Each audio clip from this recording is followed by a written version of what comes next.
राधे राधे दोस्तों, जय माता की।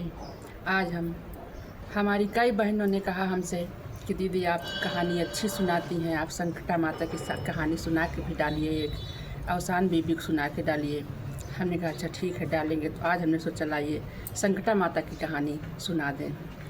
जब सब लोग बैठ के कहानी कहती हैं तो उसमें थोड़ा सा कोई बोल रहा है, बीच में कुछ कह रहा है तो समझ में नहीं आता है।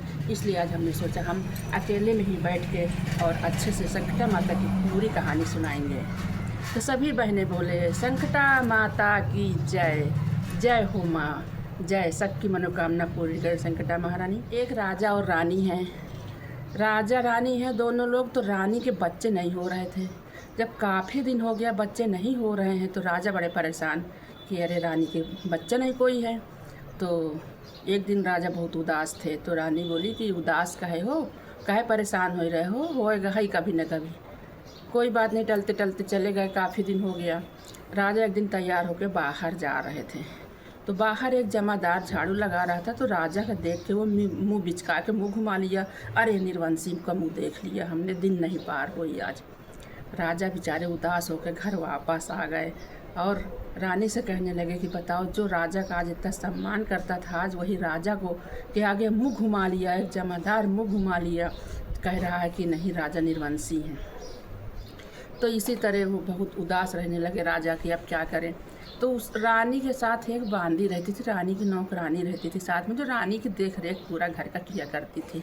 अब रानी बैठे रो रही थी तो बांदी बोली कि रानी साहब आज काहे रो रही हैं आप, तो बताई कि क्या बताई। राजा साहब बहुत दुखी हैं, कह रहे हैं कि बच्चा नहीं हो रहा, अब हम जान दे देंगे और हम नहीं रहेंगे। तो कहा कोई बात नहीं, परेशान ना हो, राजा साहब से कह दो कि आप जो है गर्भ से हैं। तो कहे ऐसे कैसे झूठ बोल दे। कहे नहीं, आज आप राजा साहब से कह दी हो कि आप परेशान ना हो, हमारे महीना भर का बच्चा पेट में है, हम गर्भ से हैं। कहें अरे तो बड़ा हुआ राजा जान रही हो तो और हम को मार डली हैं जान से। कहे नहीं ऐसी बात नहीं है।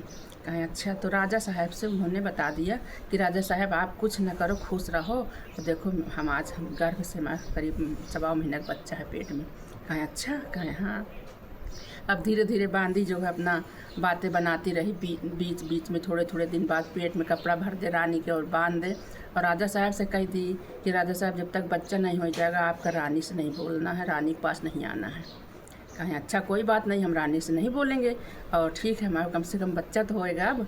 तो राजा साहब बड़े खुश। थोड़े दिन बाद जब 9 महीना हो गया तो और राजा बड़े खुश। अब 9 महीना बाद रानी ने बांदी रानी से बोली कि आज अंदर जाके बैठो, आज हम राजा साहब से कह देंगे कि आपके बच्चा हुआ है। रानी कहे लगी अरे तुम हमका मरुआ डरी हो, तुम हमका इतना झूठ बुला बुला के 9 महीना से इतने दिन बाहर राखी हो, और आज तुम हमका इस तरह कर रही हो। कहे नहीं तुम परेशान न हो, आज हम यही कहेंगे। ओके बाद में रानी के अंदर ले गई और अपने बच्चन वाली आवाज़ में अंदर से क्या क्या बोल रही है।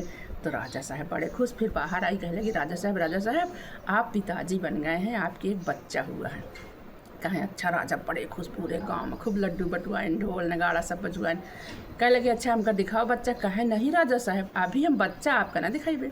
कहे नहीं, अभी जब तक बड़ा हो छठी मूड़न न हो जाए हम बच्चा ना दिखाइबे। कहा ठीक कोई बात नहीं। अब छठी बड़ा हो मूड़न खूब धूमधाम से हुआ मगर राजा बच्चा नहीं दिखाया गया राजा को। अब थोड़े दिन बाद और जब बड़ा हुआ तो समय बीता तो बांदी बोली कि अभी भी नहीं दिखाना। राजा साहब जिद करे कि आप तो दिखाओ। कहे नहीं अभी नहीं दिखाएंगे, पंडित जी बोले हैं कि 12 साल तक राजा जो है बच्चा नहीं देखेंगे, अगर देखेंगे तो बच्चा बचेगा नहीं। तो राजा साहब फिर कहें ठीक है कोई बात नहीं, हम तो बाप बन गए ना, अब हमका कोई ज़रूरत नहीं ना, ठीक है हम 12 साल तक नहीं देखेंगे। जब 12 साल बीत गए धीरे धीरे तो रानी बोली कि बांदी तुम कितना झूठ बुलवा रही हो, राजा साहब जान रही हो, तुम हमको मार डरी हैं, हमको मार डरी हैं। कहें रानी साहब आप कुछ न कहो, भगवान सब अच्छा करेगा। कहें ठीक है। ओके बाद में जब 12 साल का बच्चा हो गया तो रानी बांदी बोली कि राजा साहब कोई लड़की ढूंढो और जो है भैया की शादी की जाए बच्चा की, तब अब तभी तुम देखोगे अपने बच्चा को, जब शादी हो जाएगी शादी के बाद देखोगे। तो राजा बोले कि शादी के बाद देखब। कहें हाँ। कहा चलो ठीक है कोई बात नहीं, बढ़िया लड़की ढूंढी गई, धूमधाम से बारात तैयार हुई, बारात निकाली गई।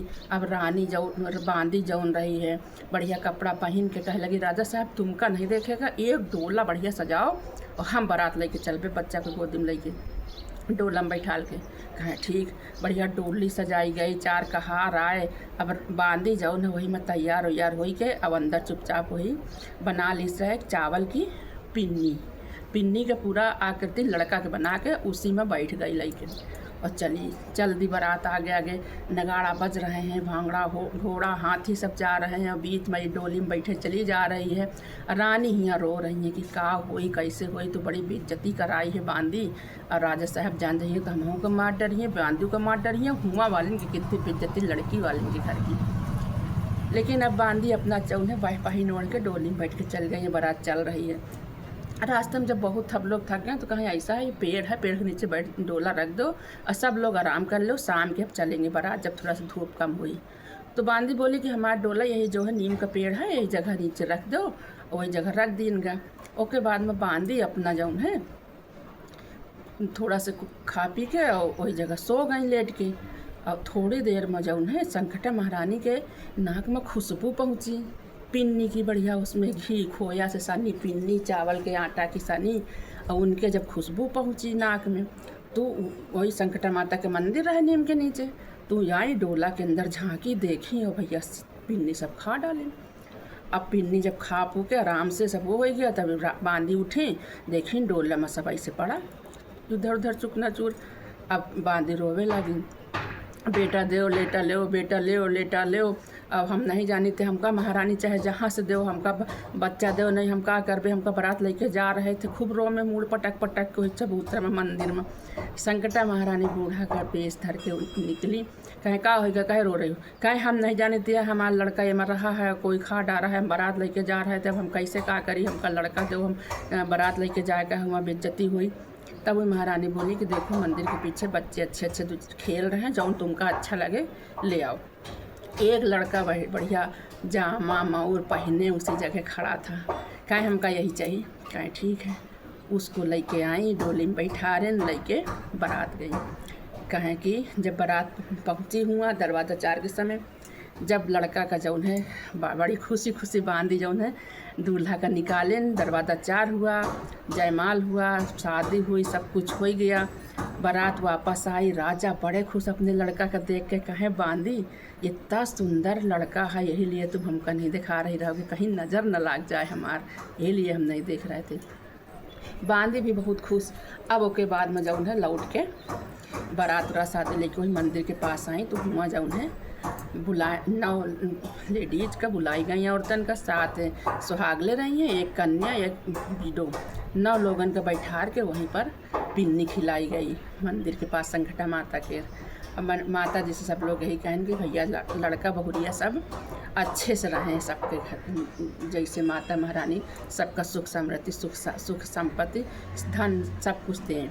कही के सब पूजा करा के घर आई। अब यहाँ रानी ऊपर छत में बैठी कि आज हम छत से कूद के जान दे देवे, जान हमका वैसो दे का है, राजा मार डरिए या हम अपने से मर जाइए, इससे अच्छा हम अपने से मर जाइए, राजा मारे न पहिए बेइज्जती न हो। ये वही कि रानी धोखे से गिर गई, फिसल उसल के तो मर गई। अब रानी खूबरों में हुआ बैठे बस दूर से देखें कि बारात आ रही है लौट के। अब रानी कहे लगी अब हम जौन है बचा बनाई, बेइज्जती करा दी, बांधी आज इसलिए बारात लौटी आ रही है, शादी नहीं भई है। अब बांदी भागत आई, रानी साहब अरे नीचे आओ उतर के, रानी साहब नीचे आओ उतर के। कहा अरे कहाँ नीचे आई, तुम हमार बेइज्जती करा के थई दियो, हुआ लड़की वाली की बेइज्जती हो गई और यहाँ जौन है राजा साहब का नाक कटवा दियो, लेके चली गई पिन्नी बना के, मैं कहूँ लड़का बन जाई। अरे कहे नहीं रानी साहब तुम नीचे तो आओ उतर के, देखो संकटा माता महारानी कितना बढ़िया लड़का दिही, देखो दुल्हा दुल्हन दोनों साथ में डोला में बैठे चले आ रहे हैं, आप आइयो तो नीचे उतर के। रानी देखे न ऐसे झाँके, टोली में दुल्हन तो बैठी, बहुत सुंदर दुल्हन है। जल्दी नीचे उतर के आई, जौन है लोटा लेके जल ढड़कौना डारें, आरती सजा के लाई, जल्दी से दुल्हन का नाच वो करें, उतार के नाच छू करके सब अंदर ले गई, बड़े खुश। तब पूछन कि कब कैसे का कि काब है। कहें अरे रानी साहब संकटा माता की कृपा से आज आपके औलाद हुई है। और हम इतने इतने जतन किए थे, हम यहाँ से पिन्नी के बना के लेके गए थे, वहाँ रास्ते में मंदिर था, वहीं बैठ गए। हमने कहा कि थोड़ा सा आराम सब लोग कर लें, धूप बहुत है। उतनी देर में हम सो गए और संकटा माता उनमें से निकली मंदिर से और सब पूरा खा गई। जब हम बना के ले गए थे पिन्नी का पूरा लड़का की तरह, तब हम रोवे लगा। तब संकटा माता बूढ़ा का दे भेज धर के आई, हमसे कहन कि तुम परेशान न हो, हम लड़का दे रहे हैं, तो ही लड़का दी। यही लिए सब लोग जैसे शादी ब्याह होता है तो पिन्नी ज़रूर खिलाता है। पिन्नी संकटा माता की और शान बीबी की खिलाई जाती है कि लड़का बहू अच्छे से घर में रहे, परिवार हरा भरा रहे, सुख समृद्धि रहे। इसलिए बोलो संकटा माता की जय। सब बहनें, जितनी बहनें हमारी कहानियाँ सुने आप लोगों का अच्छी लागे तो बहनें और सब्सक्राइब ज़रूर कर दी हो, लाइक कर दी हो और सब बहनन का भेज दी हो, ताकि सब बहनें देखिए तो वो सुनिए कि हाँ आज की कहानी बहुत अच्छी है। सब लोग 4 लोग बैठ के जब सुनाती हैं तो एक दूसरे से बोलती हैं तो समझ में नहीं आवत कहानी। आज हम कहानी आप लोगों का बढ़िया से सुनाई दिया है। अच्छी लागे तो बताओ, अगली और एक कहानी कोई हम सुना देवे आप लोगन का। जौन कहानी सुने खोई हमका बताओ कमेंट करके, हम सुना देवे। अच्छा बहनी, नमस्ते, राधे राधे, जय माता की, संकटा माता की जय।